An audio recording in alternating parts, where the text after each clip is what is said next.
AG ನ್ಯೂಸ್ಗೆ ಸ್ವಾಗತ. ಹಾವೇರಿ ಜಿಲ್ಲೆಯ ಶಿಗ್ಗಾವಿ ತಾಲೂಕಿನ ಹೋತನಹಳ್ಳಿ ಗ್ರಾಮದಲ್ಲಿ ಶ್ರೀ ಸಿಂದಗಿ ಶಾಂತಿವೀರ ಮಠದ ನೂತನ ಕಟ್ಟಡ ಲೋಕಾರ್ಪಣೆ ಕಾರ್ಯಕ್ರಮ ಶುಕ್ರವಾರ ಅತ್ಯಂತ ಭಕ್ತಿಭಾವ ಹಾಗೂ ವೈಭವದೊಂದಿಗೆ ಜರುಗಿದೆ. ಪ್ರಾತಃ ಕಾಲದ ಬ್ರಾಹ್ಮಿ ಮುಹೂರ್ತದಲ್ಲಿ ಬೆಳಗ್ಗೆ 5 ಗಂಟೆಗೆ ಹೋಮ ಹವನ ಹಾಗೂ ವಾಸ್ತುಶಾಂತಿ ಪೂಜೆಗಳು ನಡೆಯಿತು. ಹಾವೇರಿಯ ಸಿಂದಗಿ ಮಠದ ವಟುಗಳು ಮಂತ್ರೋಚ್ಚಾರಣೆ ನಡೆಸಿದರು. ಈ ಪುಣ್ಯ ಕಾರ್ಯಕ್ಕೆ ಶ್ರೀ ಮನಿ ಜಗದ್ಗುರು ಡಾಕ್ಟರ್ ತೋಟದ ಸಿದ್ದರಾಮ ಮಹಾಸ್ವಾಮಿಗಳವರು, ತೋಂಟದಾರ್ಯ ಮಠ ಗದಗ ಡಂಬಳ ಯಡಿಯೂರು ಅಧ್ಯಕ್ಷತೆ ವಹಿಸಿದರು. ಕಾರ್ಯಕ್ರಮದಲ್ಲಿ ಶ್ರೀ ಸಿಂದಗಿ ಮಠದ ಪೀಠಾಧಿಪತಿಗಳು ಆದ ಶ್ರೀ ಶಂಭುಲಿಂಗ ಪಟ್ಟಾಧ್ಯಕ್ಷರು, ಪರಿಶಿಷ್ಟ ಪೂರ್ವ ಶ್ರೀ ಶಬ್ರ ಶಿವಯೋಗಿ ಶಿವಾಚಾರ್ಯ ಮಹಾಸ್ವಾಮಿಗಳು, ಗೌರಿಮಠ ಕರ್ಜಗಿ ಹಾವೇರಿ ಹಾಗೂ ಶ್ರೀ ಮಣಿಪುರ ಡಾಕ್ಟರ್ ಸದಾಶಿವ ಮಹಾಸ್ವಾಮಿಗಳು ಹುಕ್ಕೇರಿ ಮಠ ನೇತೃತ್ವ ನೀಡಿದರು. ಜೊತೆಗೆ ಶ್ರೀ ಶಬ್ರ ನಂಜುಂಡ ಪಂಡಿತಾರಾಧ್ಯ ಶಿವಾಚಾರ್ಯ ಮಹಾಸ್ವಾಮಿಗಳು, ಗುಬ್ಬಿ ಅಜ್ಜನಮಠ ಹೇರೂರ ಸಮ್ಮುಖದಲ್ಲಿ ಶ್ರೀ ಸಿಂದಗಿ ಶಾಂತವೀರರ ಮೂರ್ತಿಗೆ ಪ್ರಾಣ ಪ್ರತಿಷ್ಠಾಪನೆ ಮತ್ತು ಕಳಸಾರೋಹಣ ಕಾರ್ಯಕ್ರಮ ಸಾವಿರಾರು ಭಕ್ತರ ಸಮ್ಮುಖದಲ್ಲಿ ಜರುಗಿದೆ. ನಂತರ ನಡೆದ ಉದ್ಘಾಟನಾ ಸಮಾರಂಭದಲ್ಲಿ ಕರ್ನಾಟಕದ ಮಾಜಿ ಮುಖ್ಯಮಂತ್ರಿ ಹಾಗೂ ಹಾಲಿ ಸಂಸದರು ಆದ ಶ್ರೀ ಬಸವರಾಜ ಎಸ್ ಬೊಮ್ಮಾಯಿ ಅವರು ನೂತನ ಮಟ್ಟದ ಕಟ್ಟಡವನ್ನು ಉದ್ಘಾಟಿಸಿದರು.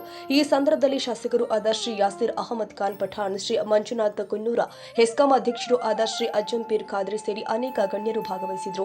ಗ್ರಾಮದ ಗಣ್ಯರು ಆದ ಬಸಪ್ಪ ಸವಣೂರ, ರಾಜಣ್ಣ ಕುಲಕರ್ಣಿ, ಮಲ್ಲಪ್ಪ ಮೂಡೂರು, ಬಸವಂತಪ್ಪ ಸವಣೂರ, ಸಿದ್ದನಗೌಡ ಪಾಟೀಲ್, ಅಶೋಕ್ ಗುಳ್ಳೇದ, ಪ್ರವೀಣ ಗೋಳಣ್ಣವರ, ನಾಗಪ್ಪ ಕೂಡಶೆಟ್ಟರ್ ಸೇರಿ ಹಲವರು ಹಾಜರಿದ್ದರು. ಅನೇಕ ಮಹಿಳೆಯರು, ಮಕ್ಕಳು ಹಾಗೂ ಗ್ರಾಮಸ್ಥರು ಭಾಗವಹಿಸಿ ಕಾರ್ಯಕ್ರಮಕ್ಕೆ ಮತ್ತಷ್ಟು ಮೆರುಗು ತಂದಿದ್ದಾರೆ. ಈ ಕಾರ್ಯಕ್ರಮ ಹೋತನಹಳ್ಳಿ ಗ್ರಾಮದಲ್ಲಿ ಭಕ್ತಿಯ ಜೊತೆಗೆ ಸಾಮಾಜಿಕ ಏಕತೆಗೂ ಕೂಡ ಸಾಕ್ಷಿಯಾಗಿದೆ. Raviraj S Samshi, Haveri, AG news.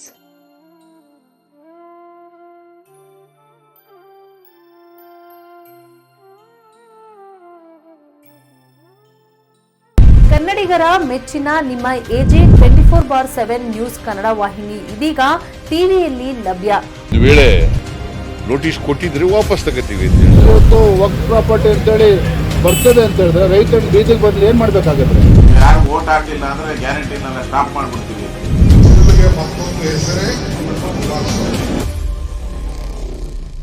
Karnataka ಮತ್ತು ದೇಶ ವಿದೇಶ 360 ಡಿಗ್ರಿ ಸುದ್ದಿ ಹಾಗೂ ಉತ್ತರ ಕರ್ನಾಟಕ, ಬೆಳಗಾವಿ, ಬಾಗಲಕೋಟೆ, ಧಾರವಾಡ, ಹಾವೇರಿ, ಗದಗ, ಬಿಜಾಪುರ ಜಿಲ್ಲೆಯ ಕ್ಷಣ ಕ್ಷಣದ ವಿವರವನ್ನ ಪಡೆಯುವುದಕ್ಕೆ ಎಜೆ 24/7 ನ್ಯೂಸ್ ಕನ್ನಡ ವಾಹಿನಿಯನ್ನ ಲೈಕ್ ಮಾಡಿ, ವಿಡಿಯೋಗಳನ್ನ ಶೇರ್ ಮಾಡಿ, ಕಮೆಂಟ್ ಮಾಡುವ ಮೂಲಕ ನಮ್ಮ ವಾಹಿನಿಗೆ ಸಹಕಾರ ನೀಡಿ ಮತ್ತು ಚಾನೆಲ್ ಅನ್ನ ಸಬ್ಸ್ಕ್ರೈಬ್ ಮಾಡಿ.